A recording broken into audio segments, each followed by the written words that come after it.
Welcome back, everybody, to another episode of Caravan of Garbage, where we're wrapping up the original era of Predator movies. This is pre the Disney purchase of Fox. Oh, is it? Yes! I don't know dates.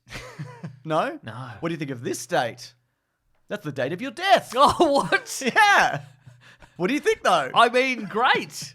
Ben and Lawrence, they knew that. You didn't know that they knew when you were going to die? No. Oh, there you go. But that's comforting in a way, I guess. Yeah, I think so. Because I guess I can do anything until that day. Yeah. There's no consequences. You notice there's no year, it's just the date. Oh, Yeah. I see. Right, okay. Well, at least I have that amount of time Exactly. to do crimes. Fantastic. We're, of course, talking about The Predator from course. 2018. Please leave a like if you could. That would be great, because it's good to go back and revisit what many thought would be a return to form. Who thought that? Everybody. Who because thought that? Shane Black returns because he, of course, had a hand in the original Predator. He didn't direct it, but he had some uncredited rewrites. He's in it. And between that movie and this, he, of course, directed a bunch of stuff that people like. And then he directed this. Uh-oh. Yeah. Now, we talked about this a little bit before recording. It's slightly better than I remember, I think it... Look, but it's pretty fucking awful, though. I think I was too harsh on it at the time. I think I had more fun with it this time around. But I would say there are two very big problems with this movie, which I'm sure we'll get into. But I didn't hate it so much. Yeah. I think, you know what I think... I mean, give me your opening thoughts, James, and we'll Well, the opening of the movie is kind of interesting because it just throws a bunch of stuff at you at once. Like, it's Predator v Predator in a ship. There's a wormhole. There's a ship crash. They do the first Predator in about a minute and a half. And then the rest of the movie starts. And it's about a Predator, and we should talk about the story, who wants to save humanity. But he starts the movie by skinning a bunch of guys. And he true. kills a bunch of people through the movie that he doesn't really have to in order to save humanity. It's like that. No, I think it's probably just like that natural instinct. You know how like a cat will like bring like a dead mouse to your doorstep, yeah. right? Because it thinks you're a cat, but you're bad at being a cat. I'm good at being a cat. Well, the cat doesn't think so. But despite the fact that the cat, is provided with food and shelter by you, it thinks this instinct is so powerfully ingrained in it that it's like, this cat's bad at being a cat. I better bring it a little treat I or haven't whatever. seen it catch anything. But I think this Predator's just like, I'm going to save humanity. God, I love killing humans, though. I love it. It's interesting you mentioned that. Maybe one of the things that this movie does poorly is it over-explains everything. Yeah. We don't need to know how predators get to Earth, but I guess they had to explain that there is a wormhole hyperdrive system situation going. Don't need that at all. No, you don't need to. If you want to do a ship crash, you could just do it crashed. Doesn't matter how it got there or by what method of interstellar travel. It's irrelevant, really. But I think you're right in terms of detail because Unless, of course, James, they traveled via like crystal spheres or whatever. You know, like that old-timey interpretation of like planets are in spheres, and then there's like, what do you call it? Like a frickin', what do you call it? That I don't know. You know, that ectoplasm. Oh, They okay, float yeah. in ectoplasm or whatever. Yeah, sure. You'd be like, that's a little odd. Doesn't square with our understanding of the galaxy, really. I think you hit the nail on the head, though, in terms of like over-explaining, because this story, I would describe it as, my note is, intertwined nonsense. There's a lot of people explaining things and people running around in different groups and motivations and stories and government agencies and history and law and... Okay, but I think all the other Predator movies have those, but I think the Yeah. thing about this one is there's a big thing that should be chopped out. I think it's the family stuff. Absolutely. I think I think I understand why maybe they thought this would be a good innovation to put into the Predator franchise, make it more relatable or something like that. But I don't think the Predator franchise needs that. No. I think you could just do the evolution thing, the bunch of ex-military guys in the loony bin thing. Yeah. I think you could do... I mean, Predator thrives on like a ragtag bunch. Like, Yeah. we've seen that Yeah. multiple times. But you know? I think it's the autism as a superpower thing. Oh That's my what God, it is. absolutely. That's the number one thing that it's the family thing, which Yeah. I think is unnecessary. I think Boyd Holbrook is a good kind of Disney, Fox, Marvel stalwart. I think he's good in things. He's Indiana Jones 5. Exactly. He's Indiana Jones 5. But I think you didn't need to put the family thing in. I Yeah. think you can just have him be a stone cold killer, like everybody in all these movies is a stone cold killer. Yeah, absolutely. Except for Danny Glover, who's just mad that he had to come to work. Yeah. And that has driven him. To be a stone cold killer. Yes. Yeah. So yeah, the Predator, the original Predator, it's not the original, but it's the type of the original Predator. He comes to Earth to gift humanity something which will halt an upcoming Predator war. Yes. That's coming because there's other Predators who like to steal different elements of species from around the galaxy. That's another one of the things that gets over-explained, because in all the previous Predator media, the Predators kill somebody and then pull their spine out. Yes. And in previous ones, it's just like, well, yeah. They like it. They like doing it and it's fun. And look at Mum waving the spine about. Yeah. But in this, they go, well, it's actually, they're taking the spinal fluid and they're using that for DNA purposes. You don't need to explain that. We don't need any of that. Yeah. It's irrelevant. It's irrelevant to the lore. It's never going to be talked about again. Don't worry about it. Yeah, absolutely. And then on top of that, so you've got the original Predator is actually good despite killing a bunch of people. Mm-hmm. There is He can't help it. He's a cat. He's a cat. He's a house cat. Yeah, Settle down. You're right. But it's also, this is a bigger Predator situation, which also is like the movie Predators, where they bring in like a 9-foot tall Predator. He's 11 feet tall. 11 foot tall. It doesn't matter. But they say it's 11 feet tall. He's too You've big. fallen into the same trap as one of the characters in the movie The Predator, where he says it's 10 feet tall, and the other guy says, no, he's actually 11 feet tall. It doesn't matter. It's irrelevant. He's also completely CGI, which I think takes away from it. That is irrelevant. A lot The of scales, it's too much. And a lot of the Super Predator effect is quite foggy. Yeah. Because they've had to add a completely CGI character to an environment that doesn't suit it really. Yeah. I mean, I feel like a huge strength of the Predator is that real Predator suit. Get a really big guy, which again, this movie has. Yes. Shane Black even tweeted in April of 2017, I'm standing on set next to a 7-foot tall gentleman in a Predator suit, so no, it's not all CGI. But it kind of is. Because that original Predator kind of is wiped out early on, and then you got this other thing running around. Yeah. Yeah, the ragtag team is awful. You don't like him? No. It's a great cast. It's a great cast. Keegan-Michael Key. Yeah. We got Thomas Jane is in there. Yep. Others are in there. Olivia Munn joins the team. Yep, she joins. I guess if I had one criticism of this team, it's that they all seem to think they're in a different movie. Yeah. You know what I mean? Olivia Munn is playing it straight like she's in Predator 1, probably. Yep. A lot of them, Keegan-Michael Key thinks he's in a Key and Peele sketch about the Predator, Sure. I think. Yeah. Maybe.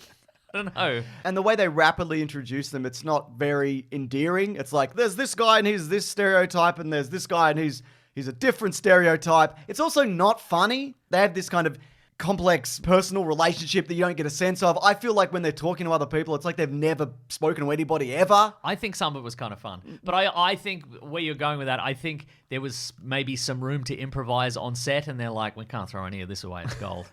They should have thrown most, if not all of this away. Oh, yes. Look, upon a second watch, I kind of like this team. Do you like how one of them's got Tourette's? Movie Tourette's? Ah. Movie magic Tourette's? No. In a way, isn't that like a superpower? Well, I don't see the Predator stealing that, Mason, so it can't really be a superpower in the Predator universe. All right. Yeah. So Shane Black went on to defend this. He said, I have Tourette's myself, maybe not as bad as yours. This is when he was replying on Twitter. Also, don't do that. Don't worry about it.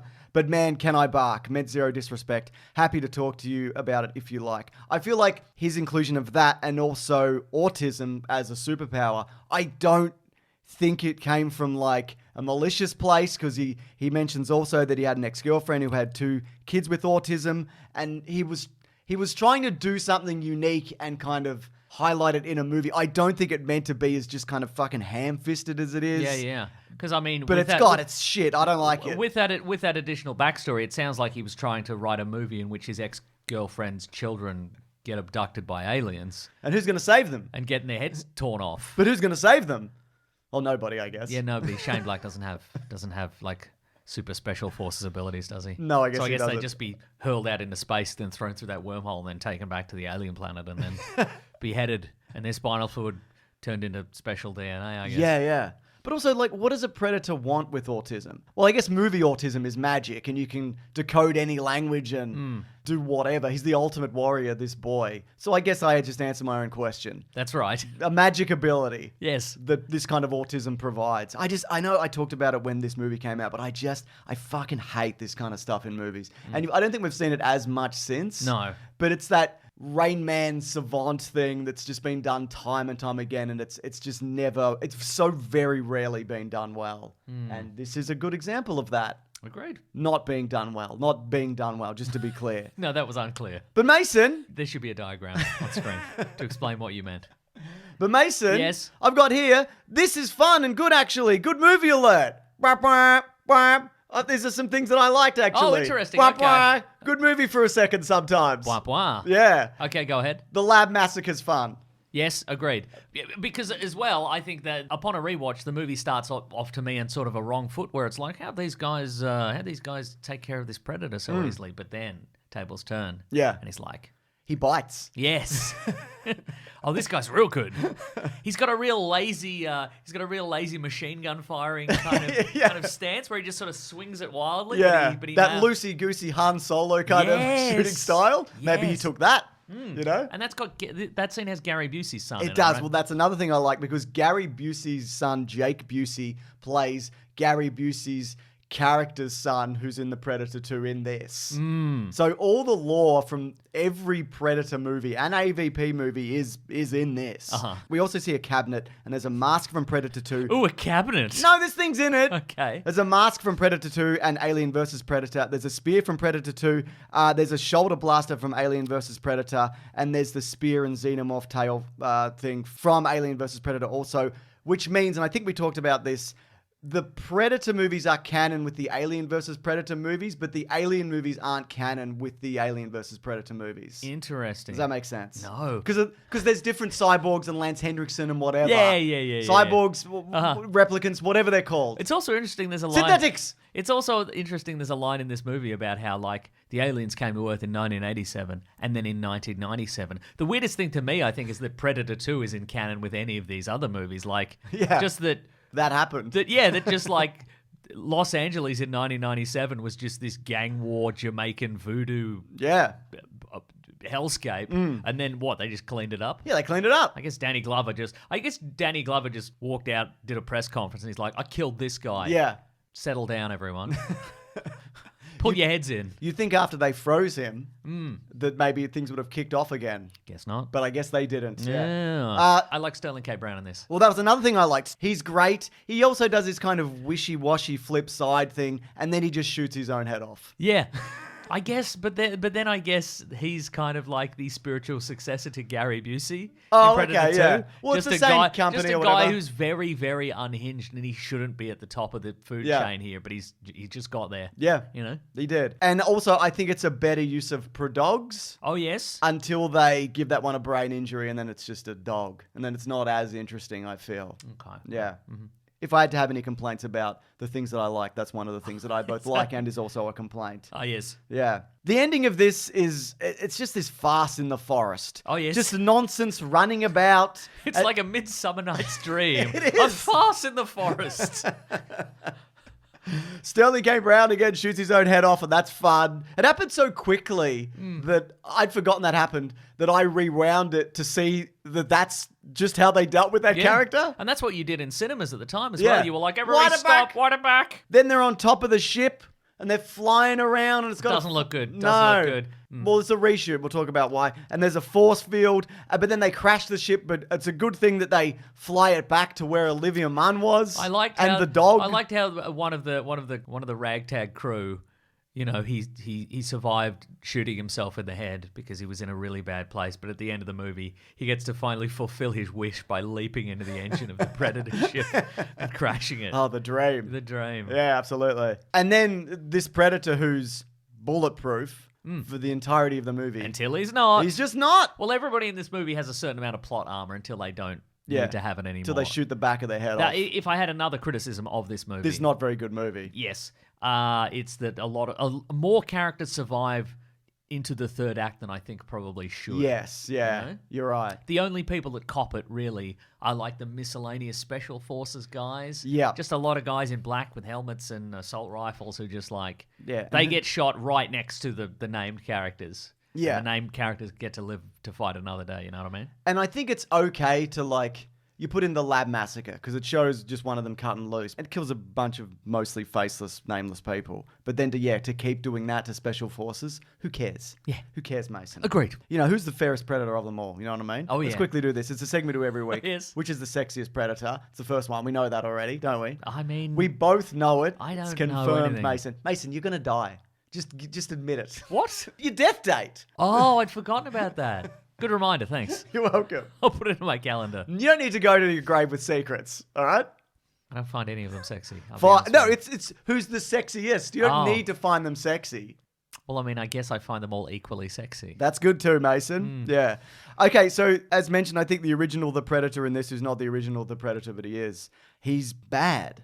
Like, I know he's come to Earth to give us a weapon, a beautiful weapon we can all use, which That's I want to right. talk about. Yes. But, you know, he doesn't kill a naked Olivia Munn. And I guess so there's some of that Predator fairness in him. And again, he was here to help, but he did a lot of bad stuff. So I would say not fair. Not fair and rude, especially... but then again, yeah, he was going against his instincts. That's true. Yeah. And they locked him up. They did. He's like, I'm trying to help you guys. Yeah. I'm going to kill you now. You didn't let me help. You did this. Yeah, fair. And the Super Predator, the worst. Probably the worst Predator we've seen in a movie. He's too big. He's 9 feet tall, isn't he? No, he's 11 feet And tall. he doesn't look real. It reminds me of Predator Killer of Killers, which is an all CGI Predator movie, but Yes. it works in that because they're all CGI. Everybody's CGI. Everything in that movie is CGI. Yeah. Yeah. So none of them are the fairest in this. That's true. I also think this has one of the worst endings to a movie. That is my like of To a movie. Yes. Not the Predator movie. To of, a movie. of any movie. So I mean, so if I had like I said, I got two major criticisms of this movie. I think it could have been a way better movie. Yeah. Uh, And maybe it nearly was. There was huge it's the reshoots. autism is a superpower thing, and it's this ending. Yeah. And I think this movie's ending is a lot like the final season of Game of Thrones. Mm-hmm. It's so bad that it makes the rest of the movie seem significantly worse than it is. Now, I'm not saying it's great, Agreed. but the reason for that is, and I'm sure you've got all the details here, Yeah. is they had to film something and they didn't really know what it was. The Predator bought something and they didn't know what that something was. But it or was couldn't going to be decide. amazing. Well, it was going to be. There were a few things they did film. We've talked about this before. There was going to be a cryostasis pod marked Wayland Yutani, and it might have contained either Alan Ripley or the adult Newt from Aliens, which would introduce time travel. Yes. There was talk about... But hey, we just introduced wormholes, so why not? yeah. You know? There was talk about reintroducing Dutch at the end, and that might not even been at this part. It might have been like earlier on where Dutch comes out and he goes, "You've done a good job." I feel like with every Predator sequel, they're like, we were going to bring Dutch back at the end and he was going to come out and say, "You did a good job." But they've never done it. They've never done it. But now, with CGI, we can do that. That's true, yeah. And what did they end up doing? I guess they just ended well, and there's so much build up as well. Yeah. They're doing a walk and talk down the halls, you know, and Boyd Holbrook's got his dress uniform on and he's being introduced to this new facility, and then they're like, "We've got really something special for you," and here it is. And then they open up and then the kid's like, "Well, I think you'd translate it as the Predator Killer." And we're like, "Whoa, who's the Predator Killer?" Yeah. In this human-shaped box. Who's gonna be in there? And then they open the box and it's just a gauntlet thing and you put it on, and then it badly CGIs a human being into a Predator-looking Iron Man-style suit that's got these really ridiculous, unbalanced guns, and it's got 10 laser sights on it. Yep. Ugh. Yeah. Awful. And he goes, "That's my Predator suit." I think you'll find it chose that nerdy lab assistant. So I guess Immediately. he's the Predator Killer now. Yeah, also, I assume there's also like tech specs to recreate this, because otherwise it's one guy. Like the Predator Killer to stop this upcoming war. Yeah, they've sent one suit, yeah. But we don't know. Yeah, maybe. And we'll never know. But that was added as Yep. like a sequel bait.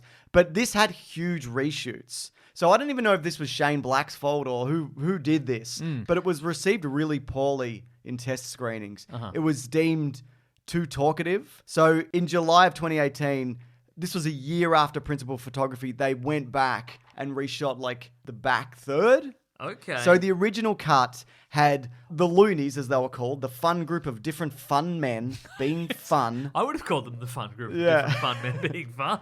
They join up with a newly arrived group of predators. That's what I call all my buddies. Fun group of fun men being fun. They team Down up. the pub.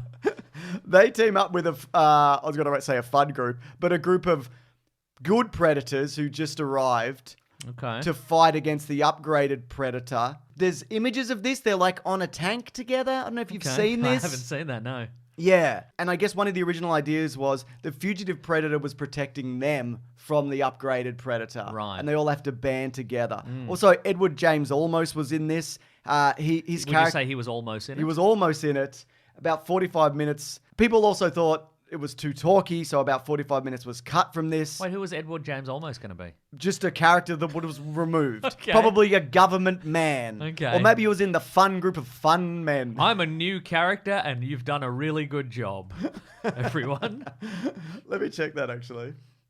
Because he's not been a character in any of the... Was he going to be his character from Blade Runner? I mean, they're sort of... Or Battlestar Galactica? They're interconnected. He was going to be General Douglas Woodhurst. Okay. And Status... Scenes were deleted from final film. That's great. There's no wiki page for this character, apparently. Yeah, of course. That's according to Google AI, if you believe that, which I know you do. Well, it helped us, design CGI AI Dutch, who says we're doing a really good job. Here he is. Here he is. Also, Francois Fong-Hwa Yip, she played Yutani in Alien vs. Predator Requiem. Oh, yes. And she had a scene in this that was deleted where she was credited as tracking supervisor. And it's probably likely that she was playing Yutani again. Right. But that was gone. Uh-huh. There's a huge list of deleted scenes from this movie. This has been hacked to pieces.